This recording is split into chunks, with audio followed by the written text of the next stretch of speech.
Hey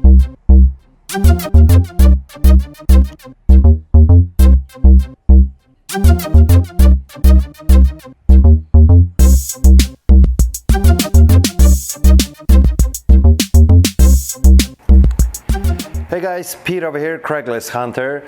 I did a little poll yesterday. I asked you guys a question, what should be my next video all about?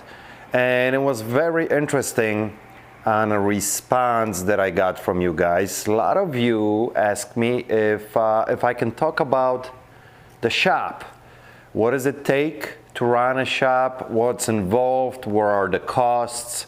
So perfect opportunity, since I'm opening up a new shop, to bring up a subject like this and talk about it. And I'm gonna get in, this might be, the video might be a little bit long because, there's a lot of things to cover, and I'm kind of gonna break it into two parts, not meaning two videos, but first I'm gonna cover a little bit of financial side.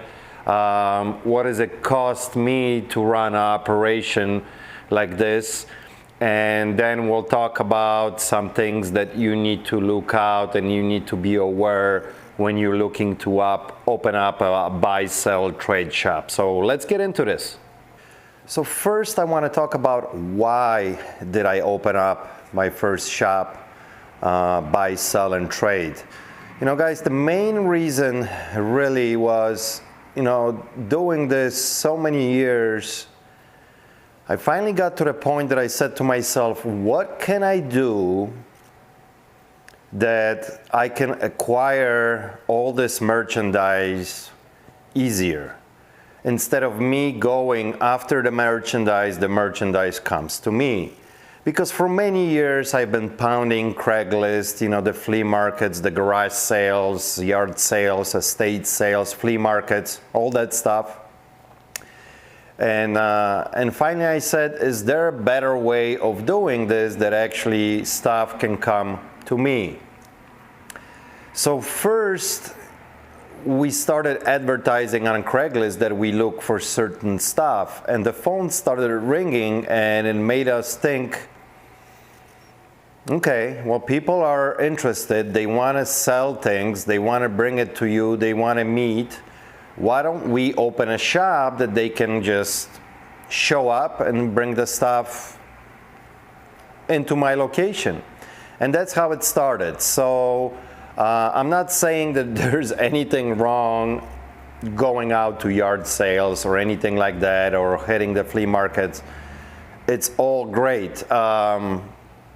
Because there's pros and cons, of opening up a shop. Now, I still very much enjoy going out to garage sales and thrift shops and, the estate sales and flea markets, because I just love it. I just don't do it as often as I used to because there's no need. I mean, technically, if I wanted to, I don't have to hit any of those places throughout the year for me to have enough merchandise, because I have a shop. Enough stuff comes in to my location that I got enough inventory to sell it in a shop and sell it online. All right, now let's talk a little bit about numbers. I'm gonna throw some numbers at you guys that are based strictly on my operation in Crystal Lake, not in this shop yet, which is a big place, 10,000 square feet. If you could imagine, average Walgreens is about 6,000 square feet or so. So 10,000 square feet, it's a pretty big place to fill up with merchandise. Now, obviously the numbers are gonna vary throughout the country, mainly of the cost of leasing and rent. Everything else pretty much is gonna stay the same. Your employees, your insurance, your internet, all your utilities, but the rent will vary. For example, if you are located in New York or LA or Chicago like me, or Miami, any of those big metropolitan cities, the rent is most of the time skyrocket. Now, especially when you want to be like in a really hot area in the city. My shop is actually about 45 minutes away from Chicago, which brought the rent down a little bit. Not huge difference between the city, but a little bit better. So let me talk about the numbers. And everything that I'm going to tell you is based on kind of the whole year.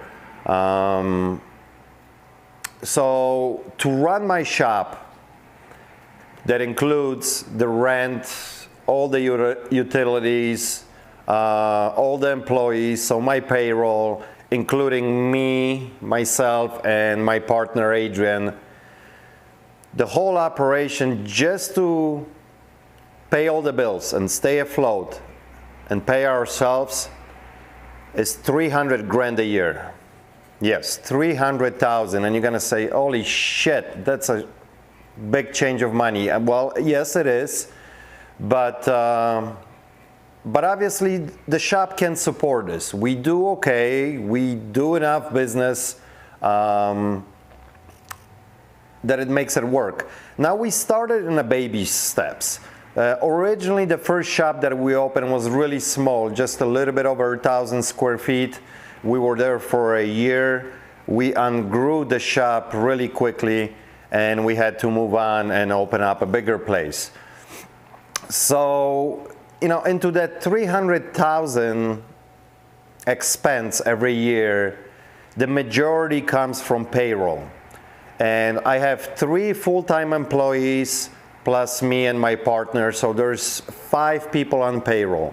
The employees run about 112,000 a year, plus me and my partner, we pay ourselves a salary of $50,000 a year. So we get a check every week. We are on payroll.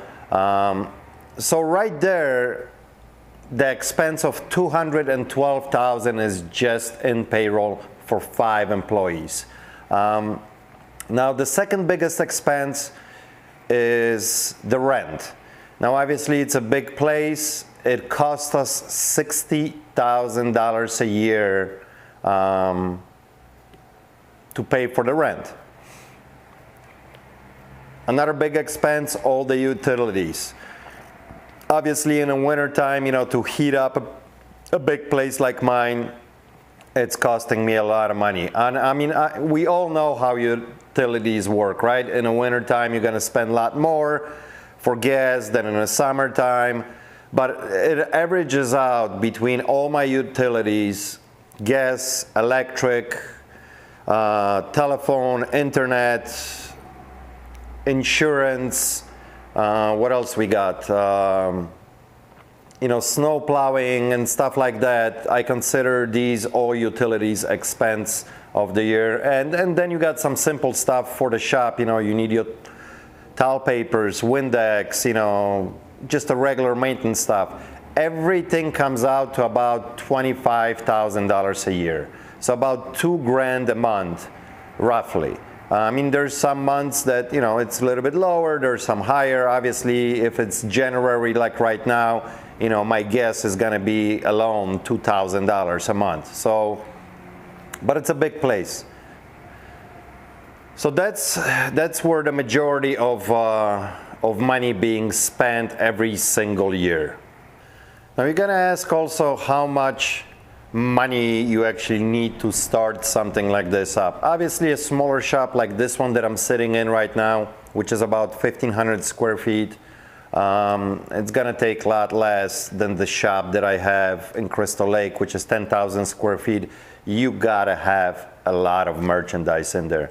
You gotta make it attractive, so when people comes in, there's a lot of different stuff, variety of things that they are able to browse through, and somebody always can find something for themselves.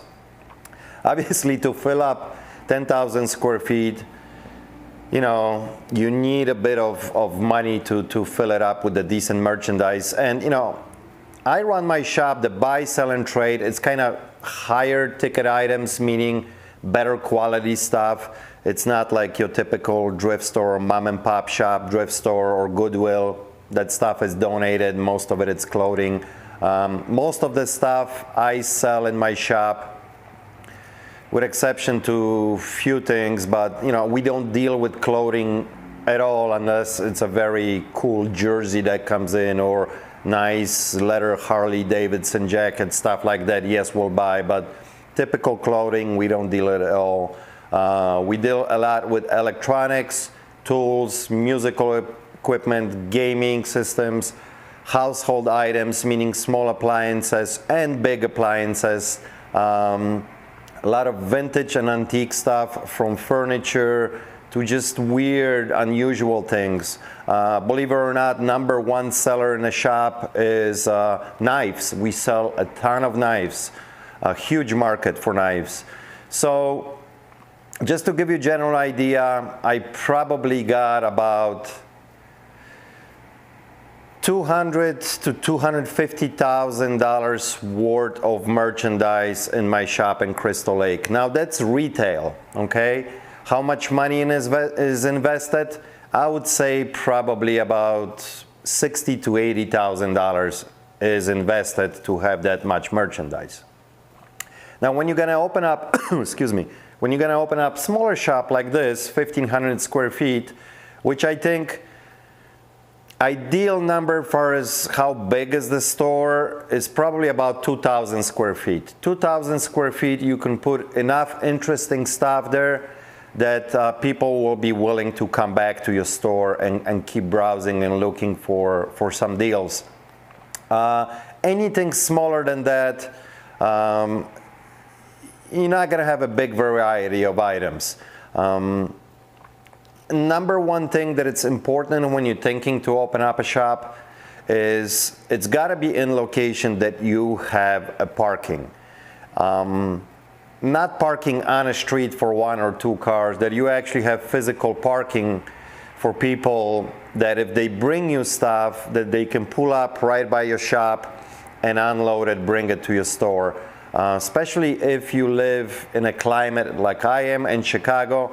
Nobody wants to park, a block or 2 blocks away and try to carry some, monster speakers or a TV or a fridge and trying to drag this for half a block or a block.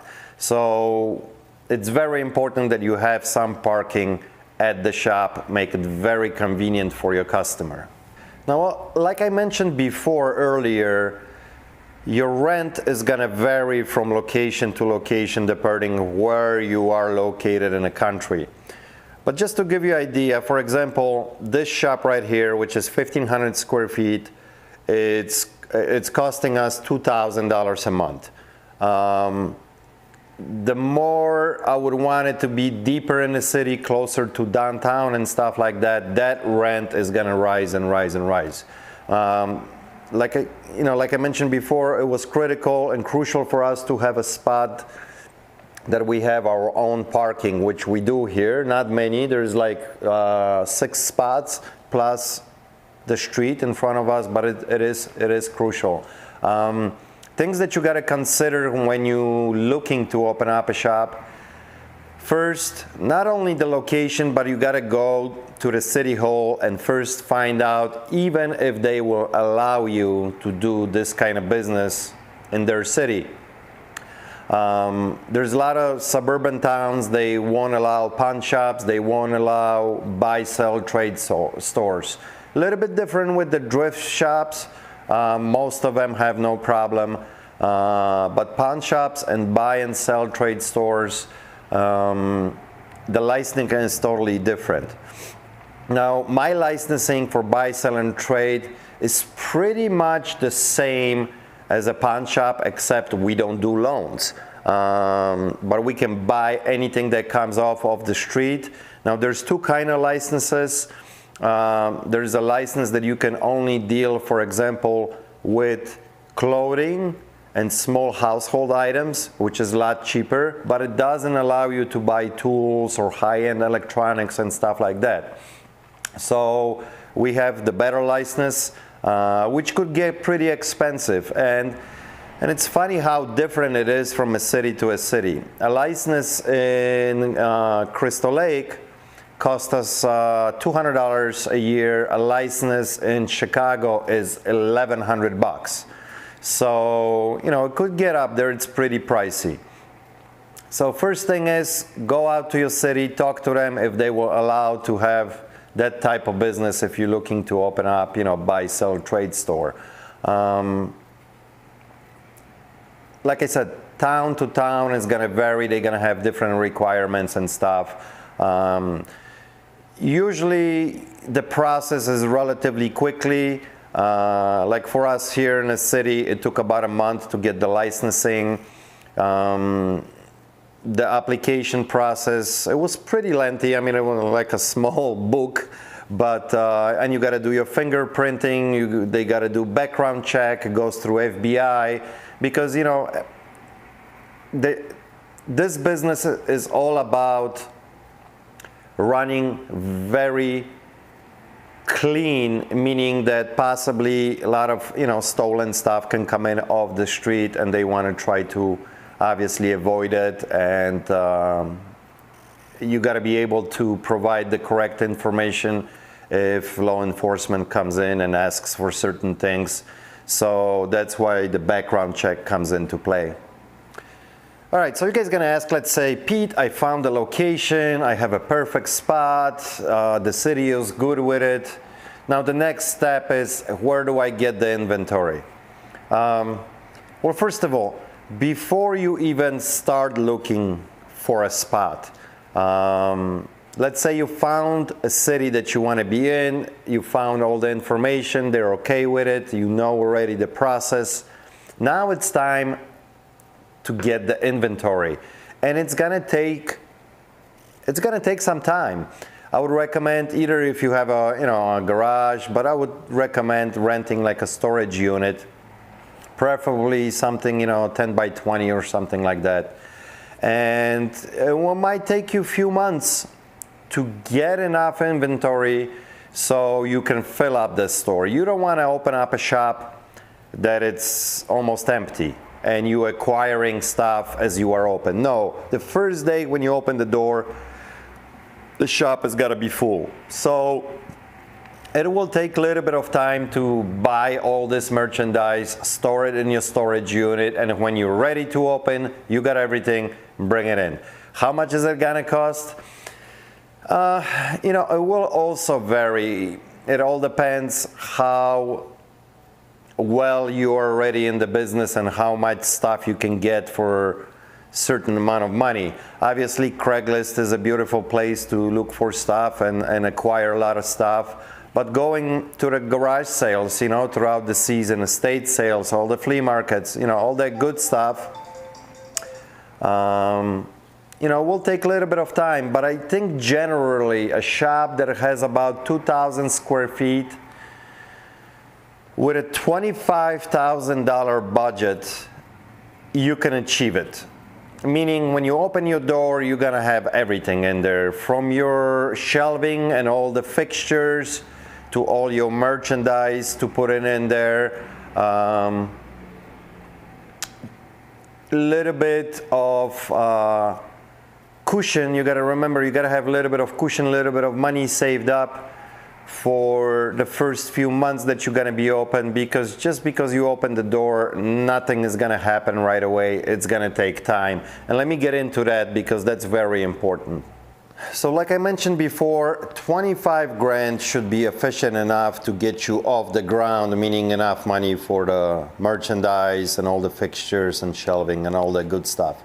But then you also need some capital to actually have it on hand to work the business. And what I mean, work the business, you gotta have cash in hand when stuff comes in off the street and you're gonna be purchasing. At the beginning, we were probably first spending only maybe $100, $200, then $300 a day on daily basis when merchandise was coming in. Now, in my shop in Crystal Lake, we spend on average about $1,000 a day. when merchandise come in. And there could be days that we only spend $500-600, but there could be days that we'll spend a couple grand. So you got to have some capital to work with, because you don't want to pass up on stuff. If something interesting really comes in and you can make money, you got to be ready to make that purchase. Now, another thing is you got to have enough saved up, to pay your employees, to pay your bills, to pay your rent for at least 6 months.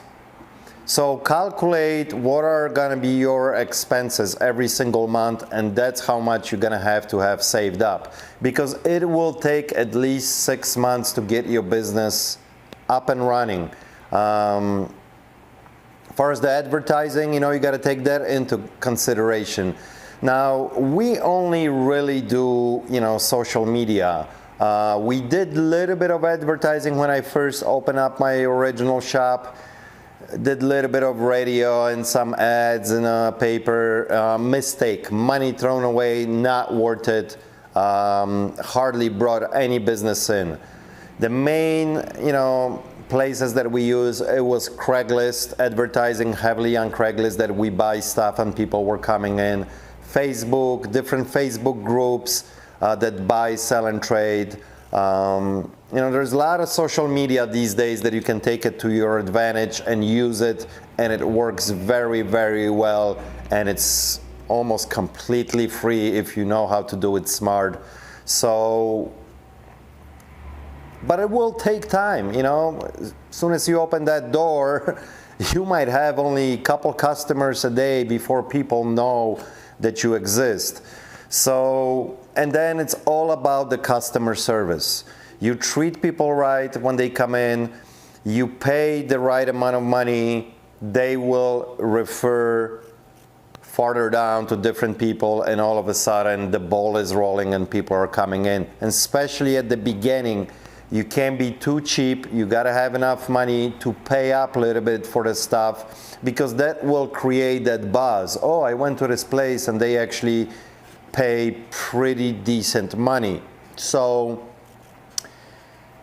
it's a key kind of in this business, that when you treat people right, they'll come back and they'll do more business with you, or they'll tell somebody, hey, go there, they were treating me right, they gave me almost what I wanted, and that's what it's all about. And word to mouth is absolutely the best way you can advertise, but it takes time.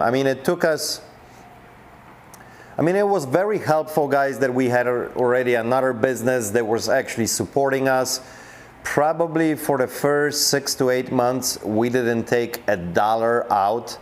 Everything that came in and we made any money, it was right back into the business, buying more merchandise, hiring additional employee, and so on and so forth. So, it was a good solid month before solid 8 months before we really started seeing, some profits. So you got to really take that into consideration, that you got to have enough saved up that you are not worrying, for the first 6 months or so. It's the key. So the general amount of money that you need to get it off the ground, and then you need some money saved up, for the operation for at least 6 months. That's huge. Now, probably the biggest questions everybody has is, how profitable is a business like this? Well, it is very lucrative business. You can do really, really well, but it takes time. Like I mentioned earlier, not only time to get the clientele and people start bringing you stuff, but also understanding and learning what really sells good and what things to avoid. It took me years and years to figure out what we should completely stay away from, what's hot. You constantly got to follow different trends, so it's a non-stop learning process, but it could be very lucrative. It's a good business. You can make very, very good living. Just like any other business, it takes it takes time and understanding and commitment of running a business. You gotta constantly reinvent yourself on everything that you do. You know, when you open the door have to stay open at all times. It's not like, you know, it was before when I didn't have a shop. If I felt like working, I did. If I didn't, I just didn't. If I didn't want to get up, go to the garage sale, I didn't. This is a different ball game. You got to be constantly on top of things. So, but it's extremely rewarding if you enjoy reselling and hunting for treasure and looking for different stuff. Oh my God, I absolutely love it. I have so much passion for this business. Maybe that's why it helps me a little bit too to be successful, because the drive is always there. There's not a single day that I don't get up happy early in the morning and I'm ready to go. I mean, that's a big part of it. So if you're a hard worker, you're willing to put the hours, or maybe another thing you guys want to know, how many hours we spent. On average, probably about, right now, about 50, 60 hours a week. That's my average week. How many vacations we take? Usually about 4 to 5 weeks a year. Now, advantage I have a business partner, Adrian, so we work together very well. Far as, you know, if one of us is out on vacation for a week or two, the other one is running the whole show, no problem there. So, but it's super fun, and if somebody wants to get in, there's definitely money to be made. I hope I'm not repeating myself. I don't know if I mentioned already, but when it comes to hiring employees, it's absolutely crucial who you're gonna have working for you. You guys got to remember that this is a cash business. There's a lot of cash transactions, especially when you're buying stuff. You know, there's a lot of money being exchanged all the time. So you need very honest and hardworking people for you. Especially honesty, it's probably 75% of the success. Everything else you can teach a person, but being honest that you can trust them, it's huge. So, you know, we went through a lot of employees over the years, and it's actually very, very hard to find good and honest help. All right, guys, I think I cover most of it, at least the basic stuff that gives you general idea, you know, possibly what you might need, you know, when it comes into opening up a shop. The only suggestion I might have for you, do your research. Don't jump into this, you know, too quickly. But if you guys have any more questions, leave me the comment below. I read all the comments. I'll be glad to answer as much as I can. And hope you enjoyed the video. I know it wasn't a typical stuff that I do, but a lot of people ask for it. So here it is. It gives you guys at least rough idea, you know, what to expect when you run a business like this. And if you enjoyed the video, thumbs up. I would really appreciate it. If you haven't subscribed to the channel, please do. And till next time, peace out. Oh, and by the way, guys, tomorrow is the grand opening of my shop. So if anybody wants to stop by, who's in the area, maybe you are in Chicagoland area, the address is 5251 North Harlem. Stop by. See ya.